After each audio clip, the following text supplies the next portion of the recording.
This podcast is part of a special series highlighting work to be discussed at the 2024 Cancer Neuroscience Symposium, which is hosted by MD Anderson Cancer Center and Wiley on February 28th through March 1st, 2024, with options to attend virtually or in person. Learn more and register at mdanderson.org/Cancer Neurosymposium. Hello everyone, and welcome back to Beyond Cancer. Today, I'm here with my co-host, Dr. Nicole Sheff, and we are interviewing Dr. Jami Saloman. Dr. Saloman is an assistant professor of medicine in the Department of Gastroenterology. The Saloman Lab seeks to understand neuroimmune regulation in the pancreatic tumor microenvironment, particularly how neuronal checkpoint proteins expressed might modulate tumor immune responses. On a personal note, Dr. Saloman's early work during her postdoc using neonatal sensory denervation in an inducible pancreatic cancer model is what actually got me really interested in cancer neuroscience and sort of spurred my career. So really happy to have you here, Jami, and we look forward to the conversation. Oh, thank you. That's a really kind introduction. Yeah, so going off of that, can you tell us a little bit about yourself and your research?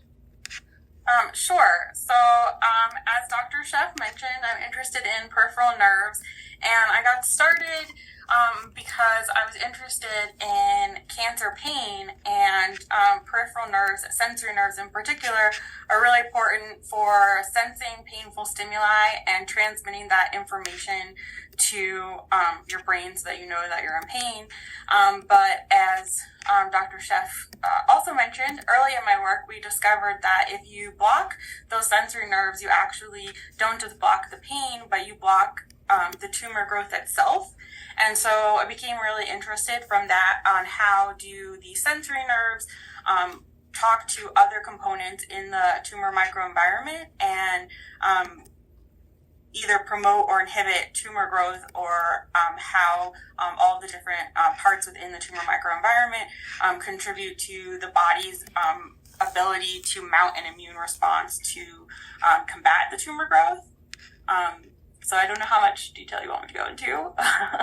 But one of the really cool things about the pancreas, unlike other things like skin or muscle, is that there's two different sources of the sensory nerves. So it gives a lot of potential for different things happening. And so we're interested in understanding how these different sensory nerves function differently, and if that can be useful in developing treatments or managing or preventing tumor growth.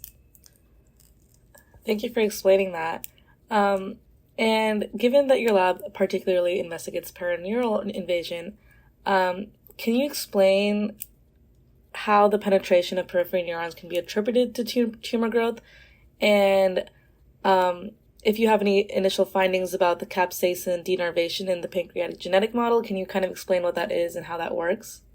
Sure. So we know that in many types of tumors, if you actually take out the tumor and when you look at it under a microscope, that the nerves that are normally going to your organs to sense what's happening in the environment are also penetrating into the tumor. So they're growing into the tumor as the tumor grows, and that there's actually even more nerves present in the tumor than are in the normal healthy pancreas, for example.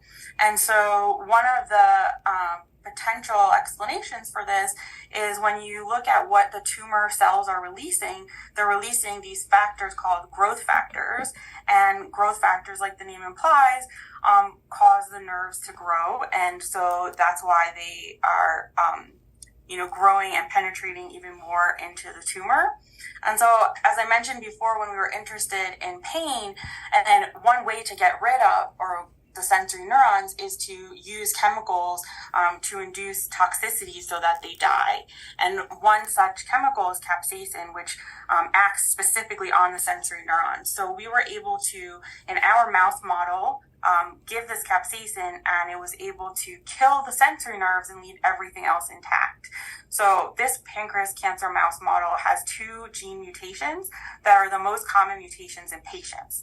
So we basically gave these mice hereditary high risk for getting pancreatic cancer, so that every mouse that has these 2 mutations is supposed to get tumor and development. And if you don't do any treatment and you just let them grow normally for until 6 or 8 months of age, every single one of these mice will develop a tumor. And we found that when we were trying to block the pain by killing the sensory nerves with this capsaicin, that in fact, even though 100% of the time there should be a tumor growth, that that was not the case in these treated mice, and that the tumors grew much more slowly.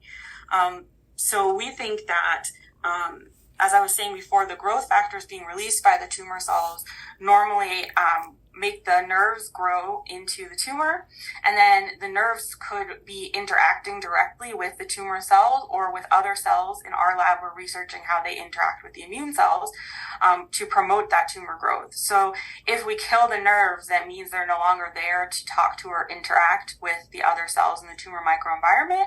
And so we're interested in how what interactions the nerves are doing when they're there that promotes tumor growth. So just going off of that, from a clinical perspective, if we're looking for ways to treat cancer, maybe denervation isn't the ideal method, since nerves potentially have a role, hopefully. So do you think there's any way that we could actually harvest or harness this interaction that the tumor's making the nerves sprout into it, that we can actually use that to treat cancer or to sort of remodel the tumor microenvironment to fight the cancer? Sure. I mean, I think that there's actually a lot of drugs and devices that are being tested right now. Like, you hear a lot about nerve modulatory devices like spinal nerve stimulator or vagal nerve stimulator, that patients with chronic pain or even in the brain with deep brain stimulation for neurodegenerative diseases. And what those do is they're electrically stimulating the nerves at different frequencies that either cause them to be activated or inhibited. And I think that is one potential thing that we could be doing, testing to see if we either drive activation or inhibition with these stimulators, that we might manipulate the nerve activity of the nerves that are going to the tumors. Also drugs, obviously, those are more systemic when you have to give them, and they can affect the whole body, just like the denervation potentially could affect the whole body. But I still think that the drugs that we have that are being tested in breast cancer and pancreas cancer in particular, the bethanechol drug that activates the acetylcholine system, there is potential there that it may not completely cure the tumor alone, but in conjunction with surgery or other types of radiation or chemotherapy, that it could improve the effectiveness of those therapies. Although I will say, denervation is not completely bad. In pancreas cancer, for pain at the very end, they tend to do denervation. And it's possible that, but that's just to get rid of the pain at the very end of life. But it's possible that if we did it a little earlier, that maybe it would help with actual tumor growth. But that's just, potential. No one's actually tested that yet. What's the mode of denervation? Like cutting the... No, so some of them go in and they cut out the actual nerve plexus, called the celiac nerve plexus. But there's also some where they actually just do an alcohol neurolysis. So or cut the splanchnic nerve, which is the main nerve that goes to the pancreas. And right now, like I said, it's primary palliative care. But based on the preclinical evidence, it's possible that it could improve, because we know, as you were asking about perineural invasion and the nerves going into the tumor, the reverse happens quite a bit in pancreas cancer as well, where the tumor cells go into the nerves and they travel, and that's one way that they can metastasize and move to the rest of the body. So if we get rid of those nerves, there's a possibility that will reduce recurrence of the tumor growth after like the primary surgery or chemotherapy treatment. But again, that's all theoretical. We haven't tested it yet. And then you mentioned briefly some of the work in breast cancer and potentially pancreatic, referencing acetylcholine. So your work's focused on sensory denervation. Have other people done blocks in other types of peripheral nerves that have had similar or differential effects? Yes. So actually, in the pancreas specifically, if you cut what's called the vagus nerve, you actually have the opposite effect, and the tumor grows much more quickly. And so the inference from that data was that the vagus nerve, which is carrying the acetylcholine releasing nerves, is somehow protective. And so that's why they think that these drugs, such as bethanechol, could be helpful in suppressing tumor growth because they will cause the release of acetylcholine.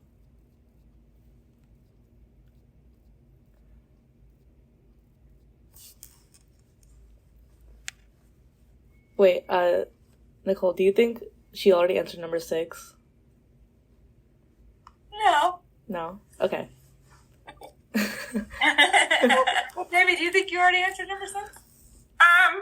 Hold on, what's number 6? Oh, how can we harness the nervous system? So I think part of it, part of it is the drugs and stuff, but in my own lab, we're now starting to look much more closely at the tumor microenvironment, meaning, and by that I mean the cells that are not actually tumor cells, and how we can change those. And so I don't think that we've talked at all yet about how we can do that, but I think that there's potential there to use the nervous system to change, like, for example, the immune response.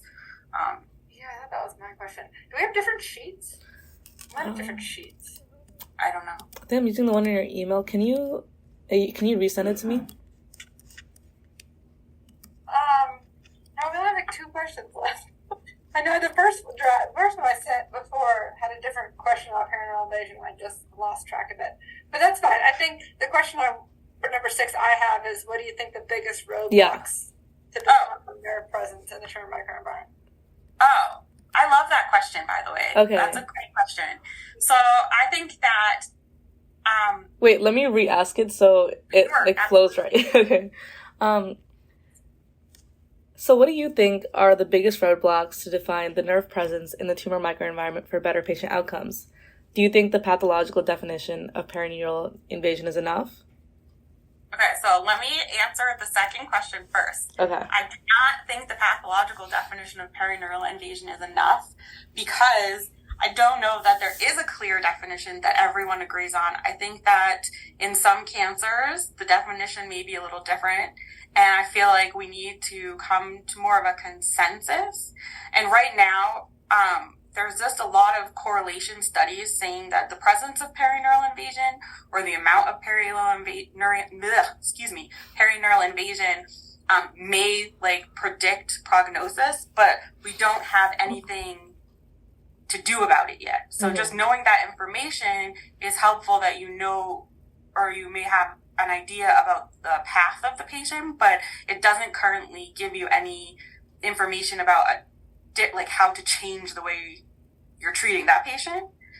And so I think that's one of the biggest roadblocks, is that we need to know more information about the nerve presence in the tumor microenvironment. So there's many different types of nerves. They may have different functions. One of the big things now is we have biopsies, right? And you can take out one little piece of the tumor and stain it and look at nerves. But it's known that tumors are not homogeneous. And so there's a diverse landscape across the different parts of the tumor.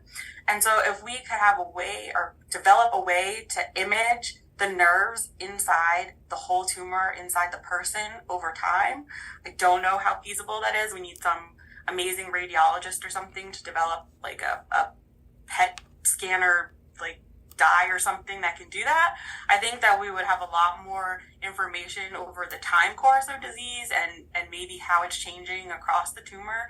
And it could give us more information about how we can like use that data to actually change our patient care. Yeah, I totally agree. I think pancreatic cancer is so unique in that it gets dense innervation from parasympathetic, from sensory, from sympathetic. And as you mentioned, they have different roles. And so if a tumor is heavily parasympathetically innervated, then that might speak to activating that system and using it to fight the cancer. But if it's heavily innervated by sensory, the opposite might be necessary.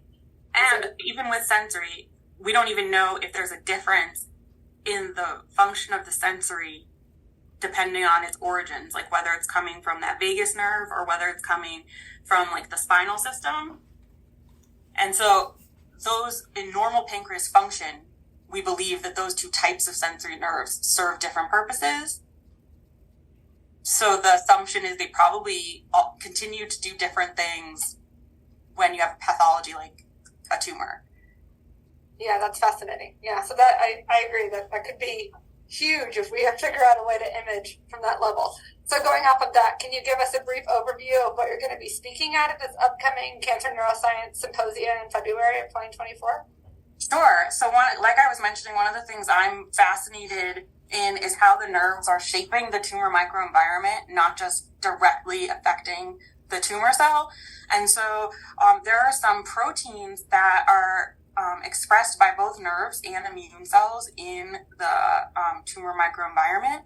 And one of them is called neuropilin-1, and it's been shown to be very important in the regulation of T cells, which maybe are important for immune suppression and allowing the tumor to grow.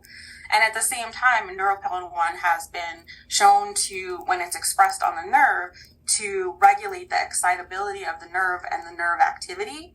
And so what I'm going to be speaking about is how if you delete the neuropilin-1 expression from the neuron, how does that affect tumor growth and the subsequent immune response? Interesting, and we're so excited to hear about it. And to all our listeners over there, thank you so much for listening. And Dr. Saloman, thank you so much for being our guest on this podcast. And we'll see you guys next time. This podcast is part of a special series highlighting work to be discussed at the 2024 Cancer Neuroscience Symposium, which is hosted by MD Anderson Cancer Center and Wiley on February 28th through March 1st, 2024, with options to attend virtually or in person. Learn more and register at mdanderson.org/Cancer Neurosymposium.